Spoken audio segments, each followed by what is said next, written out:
अस्सलाम वालेकुम friends, welcome back to my YouTube channel. आइए अब हम नॉवल के पार्ट नंबर 72 को स्टार्ट करते हैं। आशा की खुदसरी ने उसे बहुत ही हर्ट किया था। वो इस बार पापा की भी बात मानने को तैयार नहीं थी। कुछ देर पहले ही वो पापा, डैड और मम्मा से खफा होकर बाहर चले गए थे। हालांकि सनम ने उसे बहुत रोका था, समझाया था, उसके पीछे सीढ़ी तक भी गई थी, मगर आशा ने इससे मत मेहरोसा और सफीन की बात नहीं मानी थी। इसलिए आशा के पास जाती वो उससे शदीद खफा होती, अपने रूम में चली आई थी और बेड पर दराज होकर जल्दी से सोने को लेट गए थे। अभी सिर्फ 9:30 बजे थे, मगर वो इस वक्त शदीद बेजारी महसूस करते। तभी जल्दी लाइट्स बंद करके सोने के लिए लेट गए थे। साइड लैंप उसने ऑन रहने दिया था, क्योंकि उससे ज्यादा बहादुरी का मुजाहरा वो कर भी नहीं सकती थी। मुकम्मल अंधेरे में अकेले सोना उसके बस से बाहर की बात थी। एक तो यहाँ पर छोटे बेड होने की वजह से वो सारी बहनें साथ सो नहीं सकती थी, वरना आधा टाइम तो वो बहनें बातों में गुजार दिया करती थी। मगर अब बस आयशा ही उसके साथ सोती थी। वो जल्दी सोने और जल्दी जागने की आदी थी। मजबूरन सनम कभी जल्दी सोना पड़ता था। सफीन और मेरोसा रात की रानियां थी, इसलिए अभी उन्होंने साथ रहने को तरजीह दी थी। लेकिन आज सनम आशा से बहुत ही खफा थी। उसने मिरोसा से साफ कह दिया था कि आज वो आशा के रूम में एंट्री नहीं देगी। आशा सफीन के पास सोएगी और मेरोसा उसके पास। अब क्योंकि मेरोसा भी आशा से खफा थी, तभी वो सनम की बात मान गई थी और इसने सनम के साथ सोने की हामी बाड़ ली थी। मगर मेरोसा मैडम अब तक रूम से लापता थी और न जाने नीचे क्या कर रही थी। यही सब सोचते हुए पता नहीं कब उसकी आंख लग गई थी और अभी उसे सोए हुए कुछ ही देर हुई थी जब एक अजीब से शोर से उसकी आंख खुली थी। उसने मुंदी मुंदी आंखों से रूम में इधर उधर देखा था। उसके बेड के दाएं तरफ पड़े हुए बैंड बैग पर कोई सर झुकाए खामोशी से बैठा हुआ था। और फिर जैसे ही सनम के दिमाग ने सामने बैठे शख्स को पहचाना, वो झटके से अपनी जगह से उठ बैठे थे। रकीम! उसके लब बेआवाज फड़फड़ाए थे, जबकि रकीम ने झंझलाकर अपनी पॉकेट से अपना फोन निकालकर साइलेंट किया था। यह फहीम द डैशिंग कमीना उसे बार बार न जाने क्यों कॉल कर रहा था। अब तक ये उसकी तीसरी कॉल थी जो कि रकीम ने डिस्कनेक्ट की थी, और इस तीसरी कॉल पर उसने झंझलाकर फोन ही साइलेंट कर दिया था, क्योंकि ये उसके बजते हुए फोन की बेल सी थी जिन्होंने सनम की नींद में हलर डाला कर उसे बेजार किया था। नीची नजरों के बावजूद भी रकीम की सारी हसीसियात सनम की तरफ मतवज्जो थी। उसने सनम को एक झटके से अपनी जगह से उठते हुए और खुद को देखते हुए महसूस कर लिया था। अस्सलाम वालेकुम सनम, आई एम सॉरी, मैं इस तरह आपके रूम में आने की गुस्ताखी कर बैठा, मगर और कोई तरीका मुझे समझ नहीं आया था। एक हफ्ते बाद हमारी शादी है, उससे पहले मैं आपसे मिलना चाहता था और आपको कुछ दिखाना भी था। रकीम उसी तरह नजरें झुकाकर बोला था। क्या दिखाना था? सनम ने धीरे से पूछा था और रकीम उठकर सफीन के सनम के पास चलाया था और उसके सामने बेड पर बैठकर अपने फोन पर उंगलियां चलाने लगा था। फिर उसने अपना फोन सनम के आगे काट दिया था। सनम ने नासमझी से रकीम को देखते हुए उसके हाथ से फोन पकड़ लिया था और फिर फोन की स्क्रीन पर चलती इस वीडियो ने सनम को साकत कर दिया था। सामने स्क्रीन पर बेराम एक कुर्सी पर रस्सियों से बांधा हुआ बैठा था और उसका पूरा चेहरा खून से भरा हुआ था। आंखें बुरी तरह सूज कर नीली हो चुकी थी। उसके नाक, होंठ, गाल और पेशानी से खून बल बल कर बह रहा था, जबकि सर एक तरफ ढलका हुआ था। अचानक किसी ने उसकी कुर्सी पर जोरदार लात मार दी। उसके पास पंचों के बल आ बैठा था। इतनी डोज काफी नहीं है तेरे लिए बेराम करीमी, सुनकर आ रहा हूँ मैं सुहेब अंकल से तेरे काले करतूत। तूने मेरे सनम को बहुत ही दुख दिया, उन्हें बहुत ही टॉर्चर किया, मगर अब मैं तुझे बताता हूँ टॉर्चर किसे किया जाता है, टॉर्चर कैसे किया जाता है। इतनी आसानी से तो मैं तुझे छोड़ूंगा नहीं। तूने मेरी सिंड्रेला पर विक्स फेंक रहा था, है ना? मैं बताता हूँ कि जलती हुई वैक्स जब बदन पर गिरती है तो कैसा लगता है। शाकर, वैक्स लाओ। बेराम ने बाल मुट्ठी में जकड़ते हुए गैस और गजब से बोलता हुआ रकीम था। सनम ने एक नजर अपने सामने खड़े रकीम को देखा था। वो हॉर्स नजर झुकाए नीचे पीछे कलीन को देख रहा था। सनम ने एक नजर उस पर डालकर दोबारा वीडियो देखना शुरू कर दी थी, जिसमें आप रकीम के सामने खोलता हुआ वैक्स एक बड़ी सी बाल्टी में रखा जा चुका था। रकीम ने वैक्स में पड़े एक बड़े से हैंडल वाले चम्मच से वो वैक्स कुर्सी समेत नीचे पड़े हुए बेराम के पैर पर डाला था। वैक्स गिरते ही बेराम दर्द से कुर्सी समेत जमीन पर लोट पोट हो गया था। उसके मुंह को मोटी सी पट्टी से बांधा गया था, जो उसके मुंह में अंततः घुसी हुई थी, इसलिए उसके चीखने की आवाज नहीं आई थी, मगर दर्द से बाहर को उबलती हुई उसकी आंखें ये बताने को काफी थी कि इस वक्त वह इज्जत की इंतहा पर था। तभी रकीम ने दोबारा से वैक्स चम्मच में बढ़कर बेराम के दूसरे पैर पर डाली थी और इस बार भी वो तड़प उठा था, जबकि उसे आगे देखने का हौसला सनम के अंदर नहीं था। उसने आंखें मीच कर फोन एक तरफ डाल दिया था। ऐसा क्यों किया आपने? सनम ने ठहरी हुई लजरती आवाज में पूछा था, और इस बार रकीम ने अपनी नजर उठाकर उसको देखा था। کیونکہ میرے دل نے آپ کی تکلیف کو اسی طرح محسوس کیا تھا جیسے آپ نے 2 سال پہلے محسوس کی تھی. آپ مانے نہ مانے، قبول کریں نہ کریں، مگر میرا خدا جانتا ہے میرے دل میں آپ کے لیے جو جذبات ہے وہ کتنے سچی اور کھڑے ہیں. جب زہیب انکل نے ہمیں بیرام کے بارے میں سب بتایا تھا تب سے میرے دل میں آگ لگی ہوئی تھی. اس لیے آپ کو اتنی تکلیف تھی، اتنا درد دیا جو مجھ سے برداشت نہیں ہوا. جب سے انکل نے مجھے سب کچھ بتایا تھا تب سے ہی میں انگاروں پر لوٹ رہا ہوں. جتنا اس بیرام نے آپ کو تڑپایا تھا، جتنی اذیت آپ کو دی ہے، میں بھی اسے اتنی ہی اذیت دینا چاہتا تھا اور اب بھی دوں گا. اس سے ایک ایک لمحے کا بدلہ لوں گا. اس نے جو کیا تھا اس مرد ذات سے آپ کا بھروسہ اٹھا دیا. مگر میں آپ سے ایک بات کہنا چاہتا ہوں صنم، کہ ہر مرد بیرام کریمی نہیں ہوتا. بیرام نے جو کچھ آپ کے ساتھ کیا تھا اس کی سزا تو میں اسے دوں گا اور اچھی طرح دوں گا. مگر کیا آپ بتائیں گی کہ بیرام کے کیے کی سزا آپ مجھے کب تک دیتی رہیں گی؟ رکیم بولتے ہوئے اچانک لب بیچ کر چپ ہو گیا تھا، جبکہ صنم نے نظریں جھکا کر بولتے اس شخص کو دیکھا تھا جس کے دل میں اس کے لیے محبت سے بھی اوپر ایک چیز تھی اور وہ تھی عزت. اور اسی چیز نے صنم کے دل کو ایک ان دیکھی ڈور سے باندھ کر اپنی طرف کھینچ لیا تھا. رکیم، مجھے ڈر لگتا ہے. ایک بار پھر مجھے کسی کی محبت پر بھروسہ کرتے ہوئے، کسی پر اعتبار کرتے بے حد ڈر لگتا ہے. میرے دل سے یہ خوف نہیں جاتا. میں ان لمحوں کے حساس سے آج تک نہیں نکل پائی ہوں جو میں نے اس سنسان روم کے اندر اس کا ٹارچر سہتے گزارے تھے. یہاں اس ہاتھ پر اس نے مجھے پلیٹ سے کتنے سارے کٹ لگائے تھے. وہ میرا چہرہ بگاڑنا چاہتا تھا. اس دن دیکھا تھا نا آپ نے، اس نے مجھے کتنا مارا تھا، اور یہ سب اس نے محبت کے نام پر کیا تھا. مجھے کیسے اس پر اذیت محبت پر بھروسہ کر لو رکیم، بتائیں مجھے کیسے؟ صنم کرب سے بولتے دونوں ہاتھوں میں چرا چھپائے رو پڑتی اور رکیم تڑپ کر اس کے پاس بیٹھ پر ہی بیٹھ گیا تھا. اس نے صنم کے چہرے سے دونوں ہاتھ ہٹائے تھے. صنم، آپ کو محبت پر بھروسہ نہیں ہے تو نہ کرے، مگر کیا مجھ پر بھروسہ نہیں ہے؟ بولیں، کیا آپ کو رکیم شاہ پر بھی بھروسہ نہیں ہے؟ رکیم نے بے تعصبی سے پوچھا تھا. اس کی شدت پر انداز پر صنم نے کی طرف دیکھا تھا، مگر وہ آپ بھی اس کے سامنے نظر جھکائے ہوئے بیٹھا ہوا تھا. تبھی صنم نے اپنے سامنے بیٹھے رکیم کے ہاتھ پر اپنا ہاتھ رکھ دیا تھا. رکیم نے فوراً چونک کر نظریں اٹھائی تھی اور صنم کی مسکراتی آنکھوں میں دیتے ہوئے وہ جیسے کھل اٹھا تھا. اس نے اپنے ہاتھ پر رکھے صنم کے ہاتھ کو مضبوطی سے تھام کر پھٹتے مسرت سے چوم لیا تھا. Thanks Sanam, thank you so much. مجھے اعتبار سونپنے کے لیے. اس مان کی، اس آزاد کی میں اپنی جان سے بڑھ کر حفاظت کروں گا. رکیم نے صنم کے ہاتھ پر اپنا دوسرا ہاتھ رکھتے ہوئے اسے اپنے ساتھ کا مان بخشا تھا. سارے ڈر، سارے خوف اپنے دل سے نکال دے اور شادی کی تیاریاں کریں. میں بھی دل و جان سے دیدہ دل فرش رائے کیے ہوئے اپنی زندگی میں آپ کی پور بہار آمد کا منتظر ہوں. اینڈ یس، شادی مبارک ہو مائی beautiful Braid to be. Raqeem نے مسکراتے ہوئے اپنی پیشانی صنم کی پیشانی سے ٹکرائی تھی، جبکہ صنم اپنے شرم سے سرخ پڑتے چہرے کو چھپانے کے لیے سر جھکا کر مسکرا دیتے. یہ منظر رکیم کی زندگی کا خوبصورت ترین منظر تھا. تبھی وہ پلکیں جھکائے ساکت سا بیٹھا صنم کے جھکے ہوئے چہرے کو دیوانہ وار دیکھ رہا تھا کہ اچانک صنم کا خون بجنے لگا تھا اور وہ دونوں چونک کر ان پرفسون لمحات کے سیر سے باہر تھے. صنم نے چونک کر سائڈ ٹیبل کی طرف دیکھا تھا جس پر اس کا فون رکھا ہوا تھا. اس نے اپنا ہاتھ رکیم کے ہاتھ سے کھینچ کر نکالا تھا جس سے بے وقتی کال پر جی بار کا بدمزہ ہوا. صنم کے فون پر میروسا کی کال آ رہی تھی. میروسا کی کال آ رہی ہے، صنم نے دھیرے سے کہا تھا اور رکیم نے دل ہی دل میں عادی کو 101 گالیاں دی تھی. صنم نے جلدی سے فون اٹھاتے ہوئے میروسا کی کال پک کی. ہیلو، ہاں میروسا. مما آ گئی؟ اچھا، واٹ؟ اوکے، میں رکیم کو کہتی ہوں. پیچھے کے دروازے سے؟ او اچھا ٹھیک ہے. صنم نے کال کر کے رکیم کو دیکھا تھا. آپ سب سے چھپ کر اوپر آئے ہیں نا؟ صنم نے حیرت سے رکیم سے پوچھا. وہ شرارت سے مسکرا کر اس کو دیکھنے لگا تھا. جی، آپ سے ملنا تھا اکیلے میں. مگر نیچے حلیمہ آنٹی اور ان کی بیٹی عارفہ مل گئی تھی. اب ان کے سامنے تو ہم اوپر نہیں آ سکتے تھے نا، تو حالب، عادی اور میں نے میروسا کے ساتھ مل کر پلاننگ کی تھی کہ آپ سے چھپ کر ملا جائے. اس لیے حالب میروسا کی مدد سے پچھلے گیٹ سے اوپر آیا تھا. ہادی اور میں بھی چھپ کر میروسا کے ساتھ یہاں آئے ہیں، رکیم وضاحت دیتا ہوا، جبکہ صنم مصنوعی غصے سے اس کو دیکھنے لگی تھی. اور اب ماما پاپا واپس آ گئے ہیں. میروسا نے مجھے اس لیے کال کیا کہ میں آپ کو بھیج دوں، کیونکہ آپ مسٹر عادل اور مسٹر حالب کی کال پک نہیں کر رہے جو کب سے آپ کو کال لگا رہے ہیں. اب آپ پچھلی طرف سے نیچے جائیں، کیونکہ نیچے لانچ میں مما پاپا، عثمان ڈیڈ سب موجود ہیں، اور مسٹر حالب، مسٹر عادی بھی آپ کا پچھلے گیٹ پر انتظار کر رہے ہیں. چلے، میں سیڑھیوں تک آپ کو چھوڑ رہا ہوں. صنم کھڑے ہوتے ہوئے بولی. صنم؟ رکیم نے آگے بڑھتے صنم کا ہاتھ پکڑ کر روکا تھا. وہ ٹھٹا کر اس کو دیکھتی ہوئی رکی تھی. اسی وقت رکیم نے اپنی جیب سے کچھ نکال کر صنم کے ہاتھ میں رکھا تھا.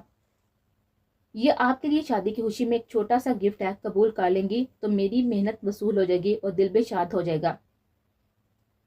رکیم نے صنم کے ہاتھ میں ایک چکور سی محملی باکس دیتے ہوئے کہا تھا، اسے میرے سامنے کھولیں پلیز۔ رکیم نے صنم کے ہاتھوں میں موجود باکس کو دیتے ہوئے کہا۔ تبھی صنم نے مسکراتے ہوئے وہ باکس کھولا تھا۔ باکس کے اندر گول سے معمولی سرکل کے اطراف لپٹے ہوئے بے حد نفیس زیدہ زیب سا بریسلٹ جگمگا رہا تھا۔ پورے بریسلٹ پر روبی اور ڈائمنڈ سے نہایت ہی باریکی سے خوبصورت پھولوں کا ڈیزائن بنایا گیا تھا۔ پھولوں کے اطراف پر ڈائمنڈ سے مزید ہمدار پتلیاں بنائی گئی تھی، جبکہ بریسلٹ کے فرنٹ سائڈ پر لگے ہوئے گرین سٹون کے پیچھے بھی چھوٹے چھوٹے ڈائمنڈز اور روبی کے ساتھ ہی رکیم اور صنم کا نام اوپر نیچے گلائی کے شیپ میں لکھا اتنا خوبصورت لگ رہا تھا کہ صنم بے ساتھ رکیم کی چوائس کو داد دیے بنا نہ رہ سکے۔ یہ بہت ہی خوبصورت ہے رکیم، تھینک یو سو مچ، وہ فرتے مسرت سے سامنے کھڑے رکیم کو دیکھتے ہوئے بولے تھے۔ رکیم نے لمحے بار کو نظر اٹھا کر صنم کو دیکھا تھا اور مسکراتے ہوئے بریسلٹ اس کے ہاتھ سے لے لیے تھے۔ یہ مجھے پہلی نظر میں آپ کے لیے پسند آ گیا تھا، بس اس بار نام میں نے اسپیشل آرڈر پر لکھوائے ہیں، رکیم نے ثنا کو بتایا تھا۔ وہ چمکتے ہوئی آنکھوں سے بریسلٹ کو ہاتھ میں لیے رکھ کر دیکھ رہے تھے۔ مائی سنڈریلا میں آئے، رکیم نے گھٹنوں کے بعد صنم کے سامنے بیٹھتے ہوئے اس کا ہاتھ تھامنے کو اپنا ہاتھ پھیلایا تھا اور صنم ایک لمحے کو اس کے سنڈریلا کہنے پر حیران ہوئی اور پھر اس نے مسکراتے ہوئے اپنا ہاتھ سامنے گھٹنوں کے بل بیٹھے رکیم کے ہاتھوں میں دے دیا تھا۔ رکیم نے دھیرے سے صنم کا خوبصورت مومی ہاتھ تھامتے ہوئے بریسلٹ پہنا دیے۔ Thanks for this honour pretty girl, Rakim نے آسکی سے اس کا ہاتھ چوم کر چھوڑ دیا تھا اور مسکراتے ہوئے کھڑا ہو گیا تھا۔ چلیں اب، اس کی جسارت پر وہ بلش کرتے ہوئے بولے تھی۔ دل تو نہیں چاہ رہا مگر کیا کرے، مجبوری ہے، جانا تو پڑے گا، چلیں چلتے ہیں۔ وہ بالوں میں ہاتھ پھیرتا ہوا ٹھنڈی آب آڑ کر بولا اور صنم کے ساتھ ہی روم کے گیٹ کی طرف بڑھ گیا تھا۔ صنم اس کی آہیں بڑھنے پر مسکراتے ہوئے اس کے ساتھ ہی باہر نکل گئے تھے۔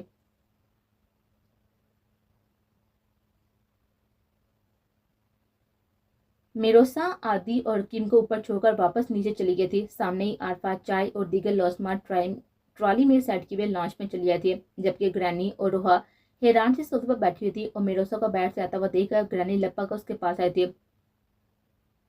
ماہی بی بی، وہ تینوں بچے کہاں گئے؟ گرینی نے میروسا سے پوچھا تھا اور وہ لاپرواہی سے شانے اچکاتے ہوئے روحا کے پاس ہی صوفے پر بیٹھ گئے تھے۔ وہ لوگ چلے گئے گرینی، ان کی کوئی ارجنٹ کال آ گئی تھی اور میں نے کافی روکا مگر رکے نہیں ہیں، تو میں نے بھی دوبارہ زور نہیں دیا، ابھی انہیں سی آف کرنے ہی بیٹھ گئے تھے۔ میروسا کو اب جلد سے جلد کچن کے کیبنٹ سے پچھلے گیٹ کی چابی لینی تھی۔ ایسے کیسے چلا گا میروسا، ہم کو بھی تو ملنا تھا نا تمہاری عروس سے۔ روحا کو ان تینوں کے جانے کا ملال ہوا تھا۔ اب نہیں رکے تو کیا کرتی روحا، آپ نے تو آنے میں اتنی دیر کر دی کہ وہ لوگ چلے گئے۔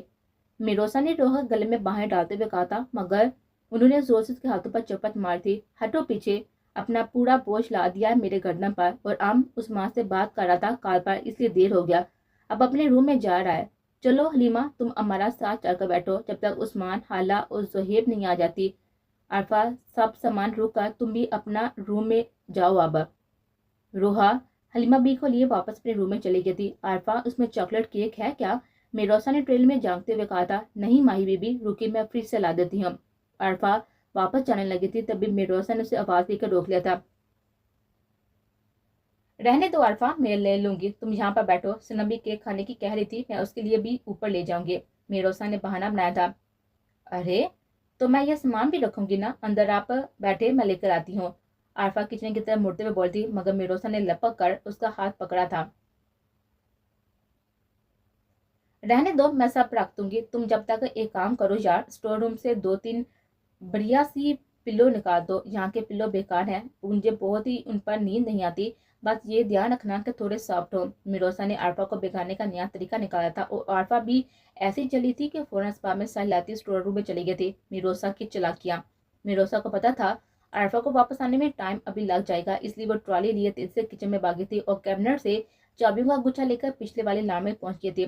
کچن کا دوسرا دروازہ پچھلے لان میں کھلتا تھا، باہر پہنچتے ہی اس نے تیزی سے مختلف چابیاں تالے میں لگاتے بالآخر اپنی مطلوبہ چابی ڈھونڈ ہی نکالی تھی اور گیٹ کو ان لاک کر کے جلدی سے کھولا تھا۔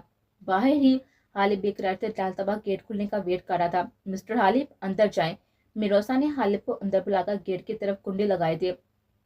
وہ رہی سیڑھیاں جو اوپر والے پورشن تک جاتی ہیں، بیسٹ آف لک۔ میروسا مسکراتے ہوئے دونوں ہاتھوں سے تھمس اپ کرتی ہوئی حالب کو بھی مسکرانے پر مجبور کر گئے تھے۔ تھینکس چھوٹی جل پڑی، حالب پیاز کو گھسا چوپس لگاتا سیڑھیوں کی طرف بیٹھ گیا تھا، جبکہ میروسا مسکراتے ہوئے واپس کچن میں چلی گئی تھی۔ और ट्रॉली की एक एक चीज को अपनी जगह पहुंचाने के बाद उसने एक प्लेट में ढेर सारा चॉकलेट केक निकाला था। फिर किचन से बाहर निकल गई थी। सामने ही उसे आरफा आती हुई दिखाई दी थी। वो अपने हाथों में नरम नाचों से छोटे छोटे 2-3 पिल्लो थामे हुए थे। शुक्र था मिरोसन ने अपना टास्क आरफा के आने से पहले ही मुकम्मल कर लिया था। ये ले माही बीबी आपके तकिए। आरफा ने मिरोसा का तकिया पकड़ाकर हाथ जाड़े थे। ओह थैंक्स आरफा, अब मैं चली सोने सनम के रूम में, तुम भी जाकर लेट जाओ अब, ओके। मिरोसा अरफा को एक फ्लाइंग किस देती बाहर निकल गई थी और तेजी से सीढ़ियां तय करती हुई ऊपर पहुंची थी, मगर सामने से आदि को गायब पाया था। ये आदि कहाँ गए? मैं तो उनके लिए केक लाई थी। मिरोसा बड़बड़ाते हुए उसके रूम की तरफ बढ़ गए थे, जहां उसने आदि को छुपने की कहा था, क्योंकि उसे तो अंदाजा तो था कि वो सनम और सफीन के रूम में तो जाएगा नहीं। तभी उसके रूम चेक किए बिना अपने बताए हुए रूम में पहुंच गई थी और तवक्को के ऐन मुताबिक आदि उसी रूम में खिड़की के पास खड़ा बाहर लॉन की तरफ देख रहा था। मिरोसा ने अंदर आकर जल्दी से दरवाजा लॉक किया था। आदि आप यहाँ हैं, मैं आपको बाहर देख रही थी। मिस्टर हाली को उनकी मंजिल तक पहुंचा दिया। ये ले, मैं आपके लिए अपना फेवरेट चॉकलेट केक लाई हूँ, ये मुझे इतना पसंद है। अगर कोई मुझे नींद से उठाकर भी कहे ना कि मिरोसा चॉकलेट केक खा लो तो मैं उसको इनकार नहीं कर सकती। आप भी लेना। मिरोसा ने केक का एक बड़ा सा बैट मुंह में रखकर खाते हुए फंसी फंसी आवाज में कहा था, जबकि उसके सामने खड़ा आदि महविया से अपनी एंजल को देखता हुआ उसके बचने पर मुस्कुरा दिया था और उसके हाथ में थामी प्लेट से केक का एक छोटा सा पीस थाम कर पीस तोड़ कर अपने मुंह में रख लिया था। बस इतना ही? मिरोसा हैरत से आंखें फैलाकर बोल थी। आदि एक हाथ से अपने होंठ साफ करता मुस्कुरा दिया था। एंजल, ये इतना भी बहुत है, मैं ज्यादा मीठा नहीं खाता। आदि ने उसके गाल पर लगी क्रीम को उंगली से साफ करते हुए कहा। वो बेसब्री से केक के बड़े बड़े बाइट ले रही थी, तभी उसके मुंह पर जा बजा केक लग गया था, मगर आदि की बात सुनकर मिरोसा का जोर का झटका लगा था। आदि, सचमुच आपको मीठा नहीं पसंद? फिर आप जिंदा कैसे हैं? मुझे तो मीठा बहुत पसंद है, मैं मीठे के बिना खाना भी नहीं खा सकती। मिरोसा मुंह बनाकर बोल थी और आदि होंठ उसकी बातों पर खामोश खड़ा मुस्कुरा रहा था। मीठा खाती हैं तभी तो आप इतनी स्वीट सी हैं, मगर मुझे मीठा इतना खास पसंद नहीं है। असल में हमारे घर में मेरी बड़ी आपी और डैड के सिवा कोई भी मीठा नहीं खाता। मेरी मम्मी तो बिल्कुल भी नहीं, और मुझसे बड़ी दूसरी नंबर वाली बहन भी मीठा नहीं खाती। इस मामले में हम दोनों बहन भाई भी मम्मी पापा पड़े हैं। आदि मिरोसा को लिए सामने सोफे पर बैठता हुआ बोला था। मिरोसा तासब से नफी में सह लाते हुए सोफे पर बैठ गए थे। केक की प्लेट अभी उसके हाथ में थी, तब तो आपकी मम्मी नहायत ही कड़वी होंगे, मिरोसा ने नाक चढ़ाते हुए कहा था। उसके क्यूट एक्सप्रेशंस देखकर आदि ने लब बीच को मुस्कुराहट रोकते हुए उसे मसनूई गुस्से से घूरा था। बुरी बात एंजल, मेरी मम्मी आपकी होने वाली सास होती हैं और उम्र में आपकी हाला मामा से भी बड़ी होंगी। बड़ों के बारे में बच्चे ऐसे नहीं कहते। मेरी मम्मी बहुत ही स्वीट हैं, मुझसे बहुत ही प्यार भी करती हैं। आई एम श्योर वो आपसे भी बहुत ही प्यार करेंगे। आदि ने मिरोसा के मुंह के बिगड़े जाविया देखते हुए कहा था। मगर आदि की मम्मी मीठा ना खाने की वजह से मिरोसा के फेवरेट लोगों की लिस्ट से खारिज हो गए थे। अच्छा चलें, ये सब छोड़ें, मैं आज आपसे स्पेशली पता है क्यों मिलने आया था? आदि ने मिरोसा के हाथ से प्लेट लेकर सामने टेबल पर रखी थी अपनी जैकेट के अंदरूनी पॉकेट से एक बॉक्स निकाला था। ये मैं आपके लिए लाया था। आदि ने मेरी जैकेट की पॉकेट से बॉक्स मिरोसा के हाथ में थमाया था। क्या है इसमें? मिरोसा एक्साइटेड से बोले थे। इसमें मेरी दादी जान के मोस्ट फेवरेट ज्वेलरी है, खोल कर देखें। आदि ने खुद ही बॉक्स अनलॉक कर दिया था और मिरोसा ने जल्दी से बॉक्स का ढक्कन खोल दिया था। बॉक्स के अंदर एक बहुत ही खूबसूरत सोने की तकरीबन 4 इंच चौड़ी पाजेब का सेट था। पाजेब में सरकोन और समंदर के नंगों और मोतियों से बेहद खूबसूरत डिजाइन बनाया गया था।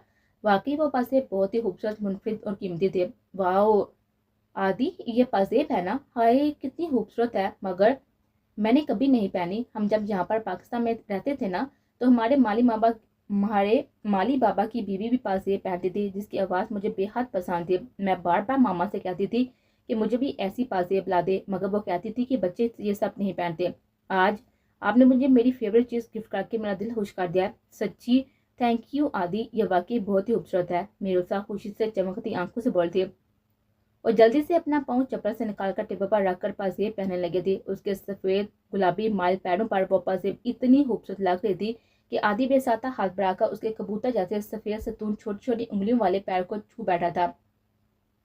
आदि, उसका लाख कैसे लगेगा? मिरोसा आदि के इस एहसास से बेखबर पाजेब का लाख लगाने की कोशिश करती बोली। आदि ने पुरशौक नजर से उसे देखते हुए पाजेब के दोनों सिरे पकड़कर उनका लाख लगा दिया था। वाओ आदि, ये बहुत ही खूबसूरत लग रही है, मिरोसा ने अपने पैर दाएं बाएं करके हर जाविये से देखा था। हाँ, बहुत ही अच्छी लग रही है, आदि ने नजरें चुराते हुए बामुश्किल कहा था। हाँ, उसकी आवाज कितनी खूबसूरत है ना, ये उसके नीचे लगे पर्ल्स का डिजाइन कितना यकीन है ना, कितना यूनिक है ना, ये इतनी बड़ी है कि मेरा पूरा पैर उससे बढ़ गया। देखे ना आदि, आप वहां पर क्या देख रहे हैं, मेरा पैर इस तरफ है।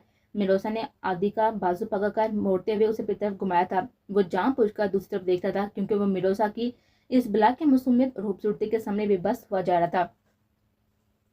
मगर वो थी कि समझने को तैयार ना थी। तभी आदि बेबसी से गहरी सांस भरकर आ गया था। एंजल, अभी मेरे पास आपको फुर्सत से देखने का हक नहीं है, और इसी डर से मैं आपको देखने की कोशिश भी नहीं कर रहा कि कहीं खुद पर से एहतियात ना खो दूं।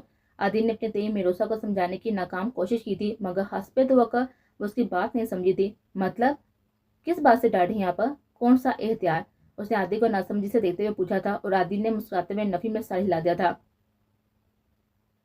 कुछ नहीं मेरी आंचल, आप अभी नहीं समझेंगी और ना मैं आपको समझा सकता हूँ। हाँ, शादी के बाद तफसील से सब समझाऊंगा, फिलहाल के लिए इतना काफी है। और अभी उसे उतार कर रख दे। मैं चाहता हूँ आप ये शादी वाले दिन पहने। असल में हम एक दिन शॉपिंग पर गए थे तो खालिद ने कहा कि उसे सफीन के लिए ज्वेलरी लेनी है। हम भी सब साथ ही थे। हम सब तीनों ने यही सोचा कि क्यों ना आप लोगों के लिए भी कुछ ज्वेलरी ले ली जाए। तभी आप सब के लिए हमने एक दूसरे से डिफरेंट ज्वेलरी खरीदी थी। मैंने आपके लिए ये पाजेब ली थी, हालिम ने ब्लैक डायमंड का पैंडेंट सेट, रकीब ने ब्रेसलेट ली थी और फहीम ने डायमंड बैंगल्स लिए थे। सोचा था कि किसी खास मौके पर आप लोगों को गिफ्ट देंगे, मगर अल्लाह ने हमारी सुन ली और अचानक हमारी शादियां तय हो गई। तो हमने सोचा कि उससे अच्छा मौका और क्या होगा, इसलिए शादी तय होने की खुशी में आपको ये गिफ्ट देने हम सब यहाँ पर चले आए। फहीम भी आता, मगर उस बेचारे का एक्सीडेंट हो गया था तो वो नहीं आ सका। आदि ने तफसीलन मिरोसा को बताया था, मगर फहीम के एक्सीडेंट का सुनकर मिरोसा को भी अचानक उसकी हैरत पूछना याद आ गया था। आदि, मिस्टर फहीम कैसी हैं और उन्हें किसने मारा था, कुछ पता चला? मिरोसा ने फिक्रमंदी से पूछा था और आदि लब बीच का मुस्कुराहट छुपा गया था। अब वो उसे कैसे बताता कि फहीम को उसकी लाडली बहन ने तोड़ फोड़ डाला है। हाँ, वो हमारे कुछ यूनिवर्सिटी फ्रेंड्स थे। फहीम की उनसे लड़ाई हो गई थी। वो काफी दिन से उसे हमला करने की कोशिश करते और बदकिस्मती से आज फहीम उन्हें अकेला मिल गया था तो उन्होंने उस पर अटैक कर दिया। आदि ने मिरोसा को झूठी कहानी सुनाकर टाल दिया था। Oh so sad, how pure mister Fahim. मिरोसा ने होंठ लड़काकर मासूमियत से कहा था। मिरोसा के पुअर कहने की अंदाज पर आदि जोर से कहकर लगाकर हंस पड़ा था। अब आदि अपनी बोली बाली एंजल को क्या बताता कि फहीम द डैशिंग कमीना कितना पुअर है और उसने ये पिटाई क्यों खाई थी। माई इनोसेंट एंजल। आदि ने शरारत से मिरोसा का दोनों गाल हल्के से खींचे थे। आदि, आप मुझे एंजल क्यों कहते हैं? मिरोसा कहा करे ना, ग्रैनी और आरफा की तरह माँ ही बोल दिया करें, मैं एंजल तो नहीं हूँ। मिरोसा ने नासमझी से आदि को देते हुए कहा था। उसे महवियत से देखता हुआ उसके मासूम स्वभाव मुस्कुरा दिया था। मैं आपको एंजल इसलिए कहता हूँ माई लव कि आप बिल्कुल एंजल्स की तरह है, खूबसूरत, मासूम, साफ दिल और सादा से। आपकी इसी सादगी और मासूमियत ने मुझे आपका असीर कर लिया। आप जैसी लड़की मैंने आज तक नहीं देखी। कभी कभी सोचता हूँ कि आपने मुझ पर कोई तिलिस्म पढ़कर फूंक दिया, जिसने मुझे अपने साथ बांध रखा है। मेरी नजरों को, मेरे दिल को, मेरी सोचों को, मेरी हससियात को आपने बेबस में कर लिया है। आपने अपने बस में किया हुआ है। आदि खोए को इंसाफ ने मिरोसा की खूबसूरत चेहरे को देखते हुए बोला था। आदि, ये तिलिस्म क्या होता है और मुझे तो ये पढ़ना भी नहीं आता। आप आज काफी मुश्किल बातें कर रही हैं जो मेरी समझ में नहीं आ रही। मिरोसा ने अफसोस से नफी में साह लाते हुए कहा था। इसलिए तो कहता हूँ आप बिल्कुल एंजल की तरह मासूम है। चलें, अब मुझे चलना चाहिए। कुछ देर मजीद आपके सामने ऐसे ही बैठा रहा ना तो खुद पर से एहतियात हो बैठूंगा, इसलिए अब जाना पड़ेगा। आदि ने गहरी और भरपूर नजर मिरोसा पर डाली थी, जो अब दोबारा से पासेब के लाख में उलझे हुए थे। आदि, इस लाख को खोले ना, मैं ये उतार कर रख देती हूँ, शादी वाले दिन पहनूंगी। मिरोसा के आवाज पर आदि ने फिर से इम्तिहान बने उसके नरम व नाजुक पैर को देखा और झुककर उसके पाजेब का लाख खुला था। पाजेब उसके पैर से अलग होते हुए उसने अपनी उंगलियां उसके पैरों की नरमी को छुआ था। एक भड़क सी पूरे वजूद में दौड़ गए थे। तभी जल्दी से उसने पाजेब उतारकर मिरोसा के हाथ में थमाई थी। साथ ही वो मिरोसा के झुके हुए सर को थाम कर चुमता हुआ तेजी से सीधा हुआ था। तभी मिरोसा ने ठटकते हुए सर उठाकर उसको देखा था।